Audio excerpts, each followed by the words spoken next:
नमस्कार दोस्तों, स्वागत है आपका हमारे यूट्यूब चैनल कोली एजुकेशन में।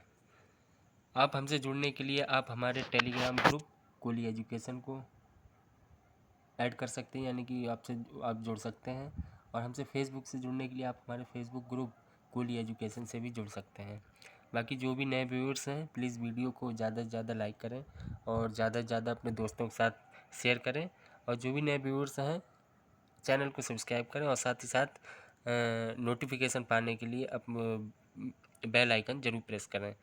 आइए आज शुरू करते हैं। इतिहास की श्रृंखला को आगे बढ़ाते हुए आज हम बात करेंगे प्राचीन इतिहास में शासक, प्रमुख शासक और उनके वंश और उपाधि से संबंधित।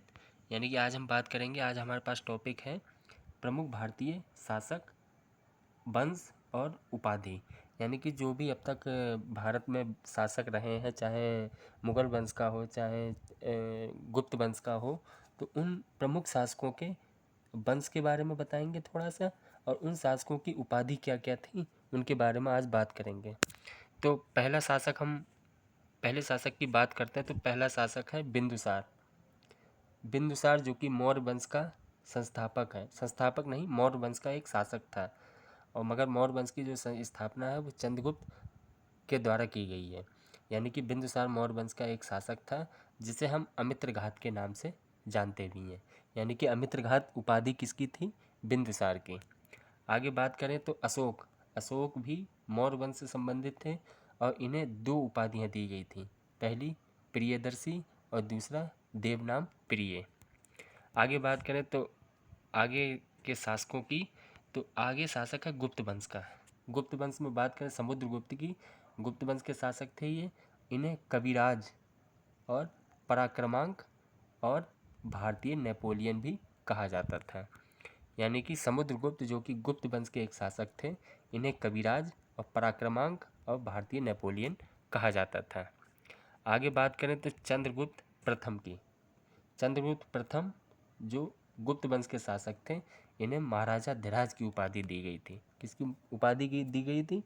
महाराजा धीराज की उपाधि। आगे बात करें तो चंद्रगुप्त द्वितीय, ये भी गुप्त वंश के शासक थे और इन्हें विक्रमादित्य और साथ ही साथ सक्रादित्य की उपाधि प्रदान थी। आगे बात करें तो इल्तुतमिश की। इल्तुतमिश जो कि गुलाम वंश का शासक था, और गुलाम वंश को हम इल्वरी वंश भी कहते हैं। गुलाम वंश का दूसरा नाम है इल्वरी वंश। यानी कि गुलाम वंश और इल्वरी वंश के जो शासक थे इल्तुतमिश, उनकी जो उपाधि थी नासिर उल मोमिन थी। यानी कि इल्तुतमिश जो था गुलाम वंश का एक राजा था, जो कि कुतुबुद्दीन ऐबक का दामाद था। आगे बात करें तो कुतुबुद्दीन ऐबक, ये भी गुलाम वंश के शासक हैं और यही गुलाम वंश के वास्तविक संस्थापक भी हैं। कुतुबुद्दीन ऐबक को उपाधियाँ दी गई हैं लाख बख्श और मलिक की। मलिक और लाख बख्श की उपाधियाँ कुतुबुद्दीन ऐबक को दी गई हैं, जो कि गुलाम वंश के संस्थापक रह चुके हैं। आगे बात करें तो जौना खां। जौना खां जो कि तुगलक वंश के शासक रह चुके हैं और इन्हें दो उपाधियाँ दी गई थी, उलूग खां की और दूसरा मोहम्मद बिन तुगलक भी जौना खां को कहा जाता था। जौना खां जो था वो फिरोजशाह तुगलक का बेटा था। फिरोजशाह तुगलक का बेटा जौना खां था, जिसे मोहम्मद बिन तुगलक और उलूग खां की उपाधि प्रदान थी। आगे बात करें तो अकबर जो कि मुगल वंश के शासक थे और इन्हें इस्लाम आदिल कहा जाता था। इन्हें ही इस्लाम आदिल कहा जाता था अकबर को, जो कि मुगल वंश के शासक थे।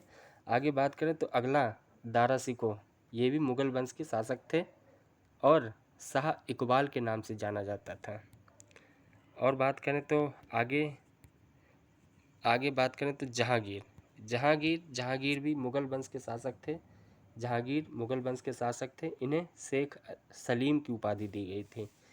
मेहरुनिसा जो कि जहांगीर की बीवी थी, ये भी मुगल साम्राज्य से संबंधित थी और इन्हें नूर जहां कहकर पुकारा जाता था। यानी कि मेहरुनिसा की जो उपाधि थी नूर जहां थी और मेहरुनिसा जो थी जहांगीर की पत्नी थी। आगे बात करें तो औरंगजेब जो कि मुगल वंश का एक अंतिम शासक रहा है, मगर अंतिम शासक और भी रहे हैं, मगर जो ताकतवर शासक था औरंगजेब, वो मुगल वंश का सबसे अंतिम शासक था, जो कि ताकतवर था और जिसका साम्राज्य काफ़ी दूर दूर तक फैला हुआ था, वो औरंगजेब था। और ये मुगल वंश का अंतिम शासक था। इसके बाद मुग़ल सल्तनत बिल्कुल अपनी लास्ट स्टेज पे आ गया था। इन शासकों के बाद, औरंगजेब के बाद मुग़ल वंश लास्ट स्टेज पे आ गया था। तो औरंगजेब की बात कर रहे थे। औरंगजेब जो था मुग़ल वंश का शासक था और इसे गाजी की उपाधि प्रदान थी।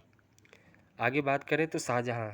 शाहजहाँ भी मुग़ल वंश से संबंधित था, मुग़ल वंश से, और इसे किरण सानी की उपाधि प्रदान थी। किसे? शाहजहाँ को, जो कि मुग़ल वंश का शासक था। और सभी लोग जानते हैं कि शाहजहाँ ने ही आगरा में ताजमहल का निर्माण भी करवाया है। आगे बात करें तो बाबर।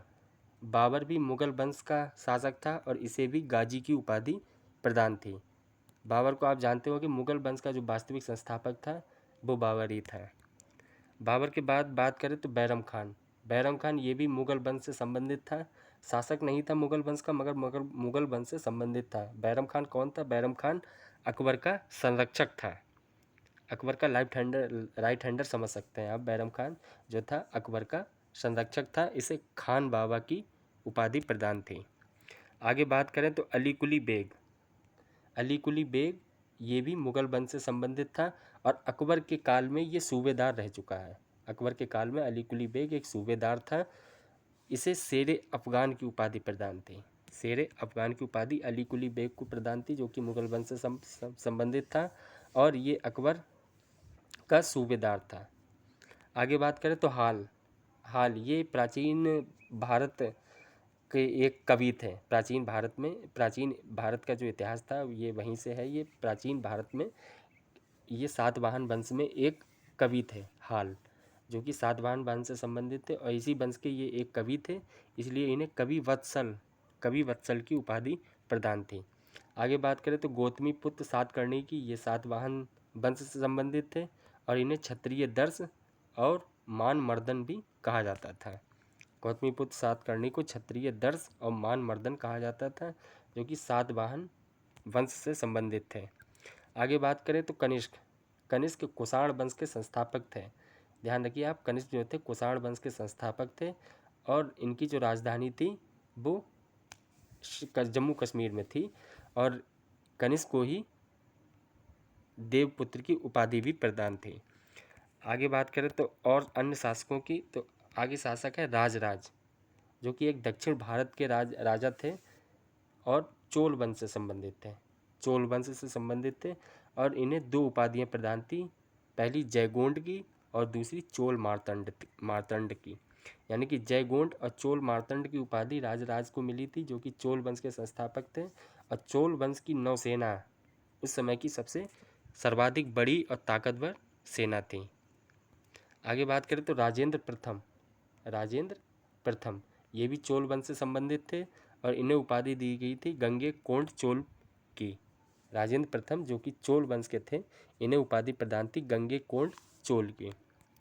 आगे बात करें तो महमूद गजनवी एक आक्रमणकारी था, जो कि करीब 1100 ईस्वी के आसपास करीब आया था और गजनी वंश का से संबंधित था। और महमूद गजनवी को यामिन उद्दौला और बुद्ध सिकन की उपाधि थी। बुद्ध सिकन की उपाधि इसलिए प्रदान की गई थी क्योंकि इसने बहुत सारे मंदिरों को तोड़ा था। मंदिर तोड़ने वाले को बुद्ध सिकन कहा जाता था, इसलिए महमूद गजनवी को, जो कि गजनी वंश का से संबंधित था, उसे बुद्ध सिकन कहा गया और यामिन उद्दौला कहा गया। आगे बात करें कृष्णदेव राय, जो कि तुलुक वंश से संबंधित थे और इन्हें आंध्र भोज की उपाधि प्रदान थे। इब्राहिम लोदी, जो कि लोदी वंश का एक शासक था। इब्राहिम लोदी लोदी वंश का एक शासक था और इसे इब्राहिम शाह की उपाधि प्रदान की गई थी। आगे बात करें तो पुलकेशिन द्वितीय चालुक्य वंश के एक राजा थे और इन्हें परमेश्वरम की उपाधि दी गई थी। यहाँ आप देख रहे होंगे कि चालुक्य को मैंने 3 जगह लिखा है और एक तरफ चालुक्य वातापी, एक तरफ चालुक्य कल्याणी और चालुक्य बेंगी, यानी कि एक चालुक्य वंश था जो इन 3 भागों में विभक्त हो गया था। पहला चालुक्य वातापी में और दूसरा चालुक्य कल्याणी में और तीसरा चालुक्य बेंगी में। तो जो चालुक्य वातापी के शासक थे पुलकेशिन द्वितीय, इनकी उपाधि थी परमेश्वरम। ठीक है।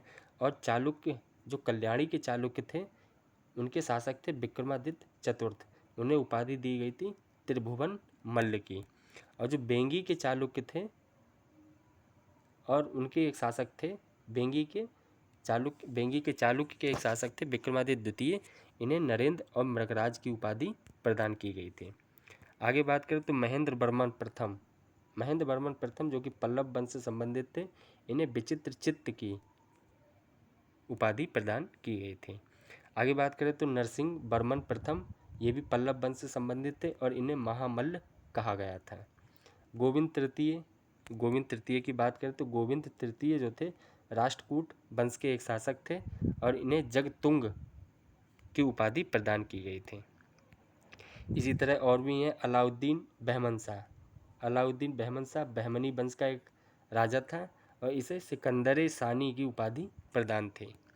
आगे बात करें तो इब्राहिम कुतुब शाह, ये कुतुब शाही वंश से संबंधित थे और इन्हें मलकी बरम नाम की उपाधि प्रदान की गई थी। शिवाजी, सभी लोग जानते हो शिवाजी के बारे में, ये भोसले वंश से संबंधित थे और इन्हें छत्रपति की उपाधि प्रदान थी।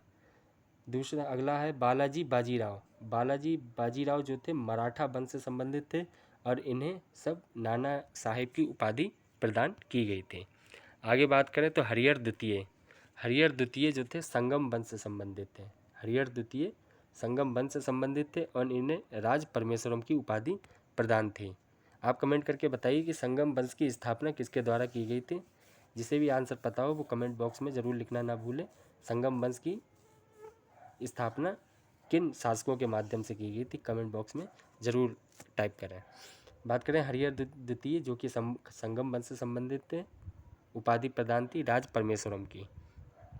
शेरशाह सूरी जिसका एक बार हुमायूं के साथ युद्ध हुआ है और उन शेरशाह सूरी जो कि सूरी वंश से संबंधित थे, शेरशाह सूरी को हजरत आला की उपाधि प्रदान है। आगे बात करें तो नेक्स्ट और अंतिम शासक खारवेल जो कि चेदी वंश से संबंधित था, इन्हें महाराज की उपाधि प्रदान थी। तो इस प्रकार मैंने आपको बहुत सारे शासकों की वो शासक किस वंश से संबंधित थे और उन्हें कौन कौन सी उपाधियाँ प्रदान की गई थी, उन सब की मैंने लिस्ट आपके पास रख दी है और इसे डिस्क्राइब भी कर दी है। आप इन वीडियो में से जो इम्पोर्टेंट हैं शासक, उनके वंश याद रखें और उन्हें क्या क्या उपाधि प्रदान की गई थी ये ध्यान रखें। वन लाइनर एग्ज़ाम में जो वन डे एग्ज़ाम होते हैं उनमें अधिकतर उपाधियाँ पूछ ली जाती हैं, तो ये काफ़ी इम्पोर्टेंट है। और साथ ही साथ जो भी नए व्यूअर्स हैं वीडियो को लास्ट तक देखें और दोस्तों के साथ शेयर करें वीडियो को और बेल और सब्सक्राइब जरूर करें और बेल प्रेस आइकन दबाना बिल्कुल ना भूलें नोटिफिकेशन के लिए। तब तक के लिए मिलते हैं अगली वीडियो में। जय हिंद, जय भारत, धन्यवाद।